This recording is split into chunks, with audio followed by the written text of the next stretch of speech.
한동훈 장관은 계속 그렇게 주장하시는 것 같아요. 내 언어가 국민의 언어고 내 언어는 옳은 언어다 이렇게 말씀하시는데 네. 사실 저는 그렇게 보이진 않습니다. 과거에 이제 법사위원회에서 어떤 한 의원이 질문했어요. 디지털 성범죄 예산 관련해서 질문을 하니까 네. 왜 나한테 질문지 안 주고 그런 거 물어보냐. 막 이렇게 반박을 하더라고요. 이런 건 유튜버 언어입니다. 유력 시나리오로 보고 있는 것 중에 하나가 네. 정치 1번지라고 하는 종로. 이게 이제 중구하고 선거구 조정이 되면 합쳐질 합쳐지죠. 겁니다. 네. 그래서 굉장히 핫플레이스가 되는데 거기에 나가면서 본인만 출마 선언하는 게 아니라 네. 이재명 대표에게 결투 신청을 하는 거죠. 이재명 종로에 대표. 나가면서 여기로 와서 나랑 한번 맞짱 떠봅시다. 종로에서 붙자. 이 국민의힘한테 장관님 너무 띄우는 거 아니냐, 훈비어천가 부른다라고 비판하고 있는데요. 이에 대해서 어떻게 생각하세요? 국민의힘이 저를 띄운다는 것에 대해서 공감하실 분들은 많지 않을 것 같아요. 다만 민주당이 저를 띄운다는 점에 대해서 많은 분들이 공감하실 것 같습니다. 네. 민주당이 저를 띄우고 있는 겁니다라고 한동훈 장관은 또 얘기를 했습니다. 근데 한 장관이 어제 저 얘기만 했느냐? 아닙니다. 기사 같이 볼까요? 서울신문 국회 찾아 난 스타 장관 아니다. 출마 언급 없는 한동훈식 출사표. 네. 한동훈 장관 요즘 굉장히 주목도가 하늘을 찌르고 있습니다. 지금 그런데 그 와중에 어제 국회에 왔거든요. 때문에 기자들이 이거저것 안 물어볼 수 없었겠죠. 근데 여기에 대해서 난 스타 장관이 아니다라고도 얘기를 했습니다. 관련 목소리 일단 들어보고 올까요? 제가 말씀드릴 문제는 아니고 혁신위에서 스타 장관들 험지 출마. 저는 스타 장관이 아니고요. 저는 그냥 법무부 장관으로서 최선을 다하겠다는 말씀 드릴게요. 원희룡 장관도 당을 위해서 자기가 희생하겠다라고 얘기했는데 장관님께서는 좀 당이나 저는 당원이 아니잖아요. 그래서 여당이 이제 다수당이 되거나 하면 좀 그거 설립하고 하시는데 할 수가 있잖아요. 그러면은 그런 차원에서는 좀 총선 출마도 하나의 옵션으로 생각하시는 최선을 다하는 측면에서 그런 거는 있으신 건지 좀 궁금해요. 검사하시면 잘할 것 같아요. 네. 제가 또 그렇게 그 어떤 한 방향으로 말씀하시는 것인데요. 제 입장에서 지금 최선을 다하고 있다는 말씀을 드리고요. 네. 지금 거듭거듭 저는 스타 장관이 아니고요. 전 당원도 아니고요. 지금 2번 선거였죠. 마지막으로 한 번 더 걷습니다. 무슨 말 원하는지 아는데 기자들의 질문 무슨 말을 원하는지 아는데 저는 제 입장에서 최선을 다하고 있습니다. 3번의 선을 그었습니다. 신지호 의원님. 네. 이 출마를 할 거다. 뭐 기정사실화 됐다. 지금 여기도 좀 출사표라고 얘기를 했거든요. 근데 이렇게나 반복해서 선을 긋는 건 또 뭐지? 어떻게 보십니까? 지금 저기 이제 현직이 법무부 장관이니까 네. 법무부 장관 신분으로 저런 얘기를 하면은요, 뭐 야당으로부터 어떤 공격이 들어오겠습니까? 그러니까 거기에 대해서는 아직까지 이렇게 선을 그을 수밖에 없는 거고요. 현실 네. 정치 참여는요. 그리고 이제 저는 뭐 12월에 이제 국회에서 예산안이 처리되고 나면은 네. 이제 본격적인 개각이 있을 텐데 저는 뭐 한동훈 장관도 그때 개각 대상이 될 것이다 이렇게 보고 여의 이제 법무부 장관을 그만둔 후에는 네. 여의도 정치권으로 오는 그런 수순이라고 봅니다. 그런데 한동훈 장관이 이제 와서 어떤 역할을 어떻게 할 것인가 여러 가지 시나리오가 있어요. 네. 그런데 제가 지금 유력 시나리오로 보고 있는 것 중에 하나가 네. 정치 1번지라고 하는 종로. 이게 이제 중구하고 선거구 조정이 되면 합쳐질 합쳐지죠. 겁니다. 네. 그래서 굉장히 핫플레이스가 되는데 거기에 나가면서 본인만 출마 선언하는 게 아니라 네. 이재명 대표에게 결투 신청을 하는 거죠. 이재명 종로에 대표. 나가면서 여기로 와서 나랑 한번 맞짱 떠봅시다. 종로에서 붙자. 종로에서 붙자. 이렇게 결투 신청을 하는데 왜냐하면 지난번 총선 때도 네. 종로에서 여권의 대표 주자인 당시 이낙연 네. 후보와 야당의 대표인 황교안 후보가 붙었잖아요. 네. 그와 비슷한 건데 만약에 그렇게 되면 이재명 대표가 과연 그 제안을 받을 수가 있겠는가? 저는 못 받을 확률이 99.9%다. 왜냐하면 그러려면은 작년 그 6.1 지방선거 때 함께 치러진 국회의원 보궐선거 두 군데 몇 군데 있었죠. 네. 분당갑이 있었고 계양을이 있었습니다. 네. 본인이 성남시장 8년, 경기지사 4년했는데 그 지역구인 분당갑을 외면하고 연고도 없는 계양을로 가신 분 아니에요. 그래서 이제 한동훈 장관의 그 결투 신청에는 아마도 내년에도 이제 새로운 22대 국회가 시작되면 네. 계속해서 사법 리스크는 여전한 것이고 방탄조끼는 필요하고 그런 거에 응하지 못할 것이다. 그러면 이게 선거라는 게 초반 기싸움이라는 게 굉장히 중요하거든요. 네. 그럼 이제 이재명 대표에게는 아마도 겁쟁이 프레임이 씌워질 겁니다. 일각에선 이재명 대표가 비례로 나올 수도 있는 거 아니겠느냐라는 얘기도 있어요. 글쎄요, 그거는 이제 한동훈 장관, 그러니까 한동훈 변수가요. 네. 저게 정말 일파만파가 될 거예요. 예, 아. 그러니까 여러 이재명 대표에게도 네. 이재명 대표의 선택지에도 상당한 영향을 미칠 수밖에 없다. 또 민주당이 그렇게 키워줬다. 네. 이렇게 생각이 됩니다. 일단 굉장히 좀 이건 좀 새로운 얘기였습니다. 한동훈 장관이 종로로 나가고 거기에서 이재명 나와 붙자 이렇게 한다면 어떻겠느냐, 이재명 대표 안 받지 않겠느냐라고 했는데 장현주 변호사님 네. 어떻게 보십니까?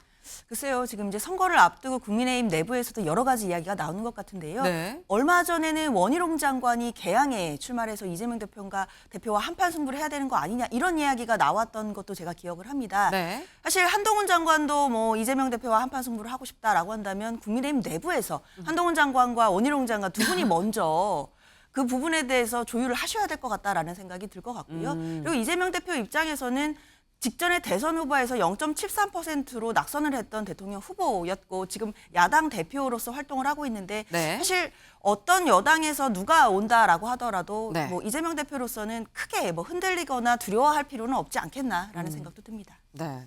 지금 사실 한동훈 장관의 어떤 활용법에 대해서 국민의힘은 국민의힘대로 또 민주당에서 민주당대로 약간 좀 주시해서 보는 면이 있긴 있습니다. 근데 이 한동훈 장관의 활용법에 대해서 장해찬 최고위원은 이렇게 얘기를 했습니다. 그 목소리 좀 들어보고 올까요?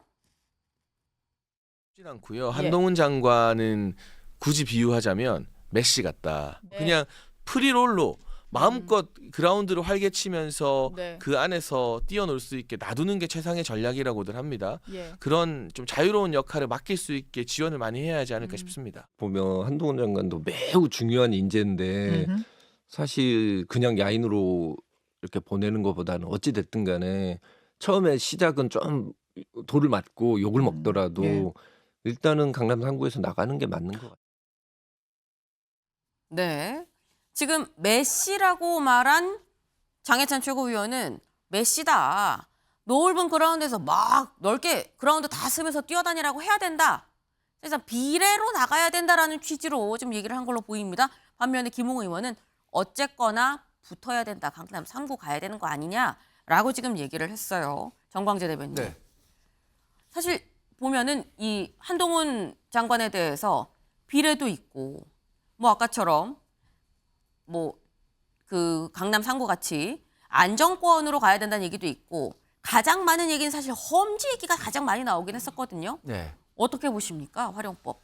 일단 그 장해찬 최고가 얘기한 메시로는 네. 메시도 그라운드를 누비기는 하지만 네. 수비를 한다거나 아니면 골키퍼까지 하지는 않잖아요. 그러니까 어느 정도의 이 활동 반경은 있는데 네. 저는 그 활동 반경 중에 뭐 비례대표나 뭐 이런 것들은 사실 선택지에 있을 거라고 생각하지 않습니다. 한동훈 법무장관에.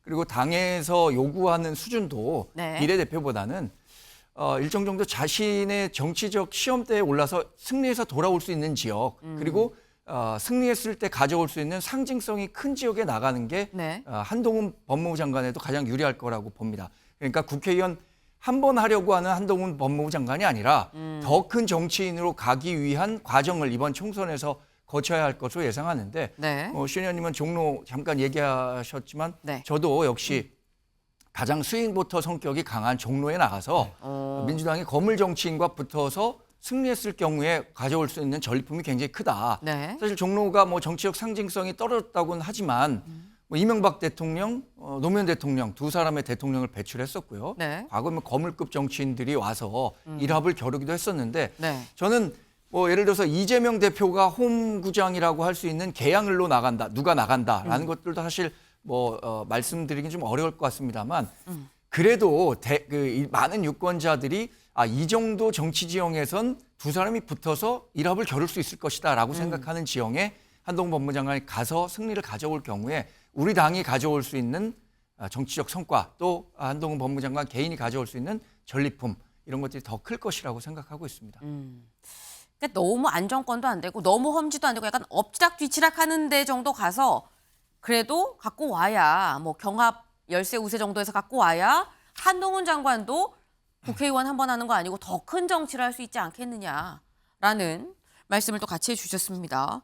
사실 한동훈 장관이 나온다라는 게 확정이 돼야 그다음에 사실 활용법을 얘기할 수 있는 건데 다들 뭐 나오는 건 거 같은데라고 다 기정사실화 지금 하고 얘기를 우리가 하고 있죠. 근데 그런 이유 한동훈 장관 5천만의 언어로 얘기를 하겠습니다라고 했던 얘기가 굉장히 또 회자가 됐었습니다. 관련해서 한동훈 장관 본인의 그 발언에 대해서 또 얘기를 했어요. 같이 들어보시죠. 여의도에서 일하는 300명만 쓰는 고유의 어떤 화법이나 문법이 있다면 그건 여의도 문법이라기보다는 여의도 사투리 아닌가요? 저는 나머지 5천만이 쓰는 언어를 쓰겠습니다. 한동훈 장관 같은 경우에 한동훈 사투리를 쓰잖아요. 이런 얘기를 장관이 한다. 맞지 않죠. 그리고 장관이 한쪽 정치 세력을 강하게 대변한다. 맞지 않죠. 굉장히 심한 사투리를 쓰는 분이에요. 5천만이 쓰는 언어 쓰겠다는 말은 총선 출사표입니다. 그런데도 한동훈 장관은 국민 누구나 속셈을 알고 있는 정치 행보를 애써 부인하고 있으니 황당무계합니다. 여의도 사투리가 아닌 5천만 문법 쓰신다고 말씀하시면서 총선 출마 가능성이 더 높아진 거 아니냐는 얘기가 나오는 거죠. 그냥 제가 맞는 말 한 거예요. 다 공감하실 것 같은데. 지역 그 사투리라는 게 이제 좀 장관님이 현직 장관이신데 너무 한쪽 진영의 편만 든다 이런 식으로 말씀을 하신 것 같더라고요. 취지가. 저는 어떤 한쪽 진영이라든가 그런 편을 드는 게 아니라 맞는 편을 드는 겁니다. 옳은 말을 하는 겁니다. 그런. 네. 지금 한동훈 장관, 내가 다른 한쪽 편을 든 게 아니다. 나는 옳은 말을 한 거다라고 얘기를 했습니다. 지금 이 한동훈 장관의 얘기에 민주당 박주민 의원은 한동훈 사투리다. 또 민주당 대변인은 서초동 사투리다.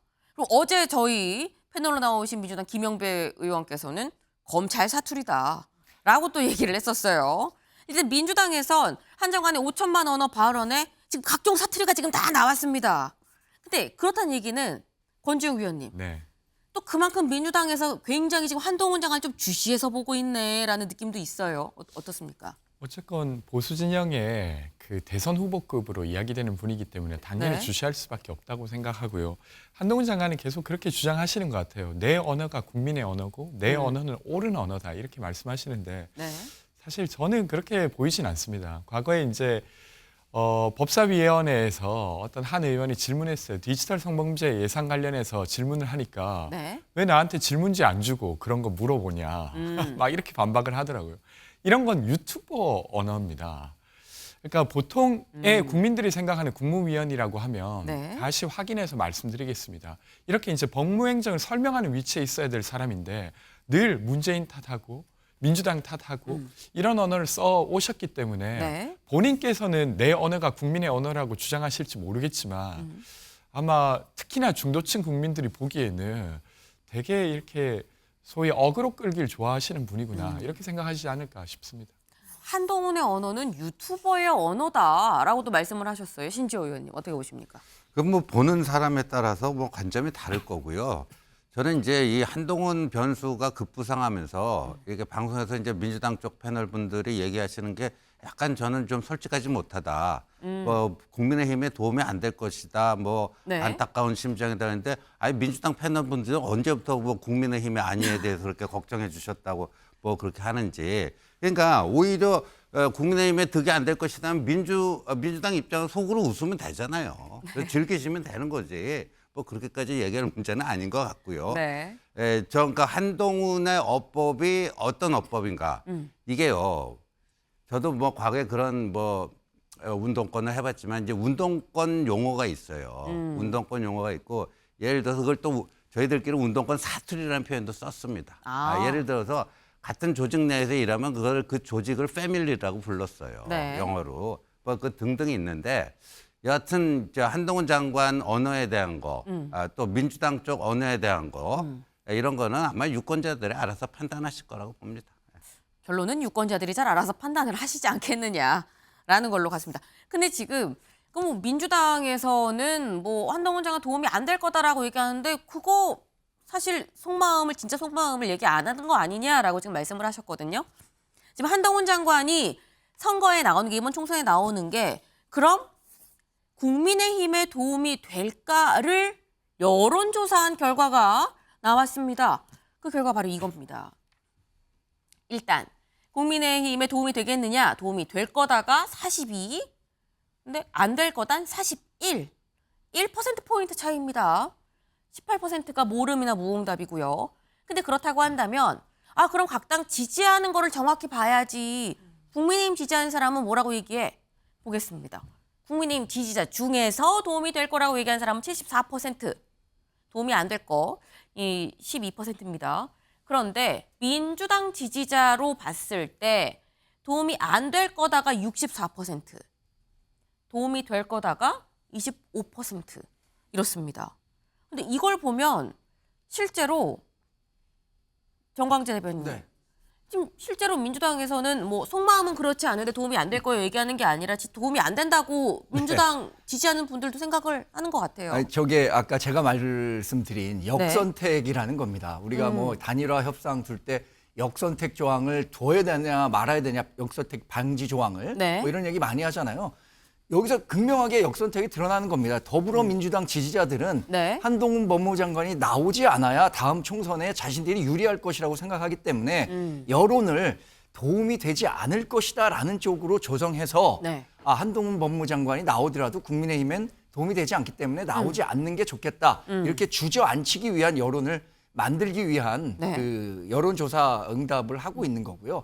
전체적인 응답이 뭐 1%포인트라면 뭐 이 오차범위 내긴 하겠지만 지금 전반적인 여론조사 결과 보면 대통령 국정 지지율이나 정당 지지율 봤을 때 무당층이나 더불어민주당 지지율을 합치면 훨씬 국민의힘 지지율보다 높습니다. 무당층과 더불어민주당을 합치면. 근데 전체적인 지금 여론조사 결과를 본다면 그래도 도움이 될 것이라는 게 42%잖아요. 그런 걸 본다면 적어도 무당 중도층에서는 한동훈 법무부 장관에 대해서 긍정적으로 평가했다고 답변한 사람이 많다는 걸 유추해 볼 수 있는 거고요. 물론 우리 당을 지지하는 사람들은 도움이 될 것이다라고 한 사람이 74%나 되고 그러니까 이 더불어민주당의 역선택을 우리가 뭐 너무 많이 신경을 써갖고 한동훈 법무부 장관이 뭐 도움이 될 것이냐 안 될 것이냐를 따지기 전에 우리는 우리대로의 페이스대로 가면 됩니다. 네, 알겠습니다. 지금 말씀하시는 중에 권지웅 위원님이 손을 한 4번쯤 드셨어요. 말씀해 보시죠. 그러니까 계속 주장하시는 게 상대 쪽이 싫어하는 거 보니까 우리 잘하고 있네 이렇게 주장하시는 것 같아요. 근데 저는 그렇게 말씀드렸던 건 아니고 진짜 진심으로, 왜냐하면 윤석열 대통령의 국정 지지율이 낮아서 제가 그렇게 말씀드린 겁니다. 뭐 한동훈 장관이 나오고 말고에 대해서 뭐 제가 굳이 뭐 감정을 실어서 말씀드릴 부분은 아닌데 국정 지지율이 지금 30%에 머물러 있고 부정 여론이 60% 가까이 되잖아요. 그리고 거기에 법무장관이었고 윤석열 대통령의 최측근이라는 건 변하지 않기 때문에 그래서 말씀드린 거고 국민의힘에 도움이 되죠. 왜냐하면 이준석 전 대표의 뉴스를 많이 잡아먹고 있잖아요. 그러니까 그런 면에서 이미 도움되고 있고 국민의힘 입장에서는 좋은 카드라고 생각하실 수도 있는데 글쎄요. 중도층에게 물어봤을 때는 응답이 어떨지 궁금합니다. 장현주 변호사님. 네, 그렇죠. 그리고 한동훈 장관이 하시는 말씀 중에 본인의 이제 어느 진영의 편을 드는 것이 아니라 맞는 편을 드는 것이고 본인이 옳은 말을 하신다 이렇게 말씀을 주셨는데 저희 여론조사 결과가 지금 국민들께서 평가하시는 것을 그대로 보여주는 지점이라고 생각이 듭니다. 진영에 따라 평가가 다르다라는 해석을 할 수밖에 없는 것인데요. 그렇다고 한다면 한동훈 장관께서 본인이 맞는 편을 든다라고 하셨지만 그게 국민들의 눈에는 어느 한쪽 진영의 편을 좀 과도하게 드는 거 아니냐라는 생각을 하시고 있다는 것으로 저는 분석이 됩니다. 또한 장관께서 자꾸만 본인이 옳은 말을 한다 이렇게 말씀을 주시는데 그게 또 그럼 다른 진영에 계신 국민들이 그른 판단 또는 그른 말을 하고 있다라고 들릴 수 있기 때문에요. 사실 이제 곧 정치 선언이 임박하신 정치인이다라고 한다면 본인을 지지하는 진영에 있는 국민들도 당연히 신경 쓰셔야겠지만 본인을 반대하는 진영에 계신 국민들도 많이 계시다는 것, 그 현실도 냉정하게 직시하셔야겠습니다. 지금 굉장히 또 뼈 있는 말을 하셨습니다.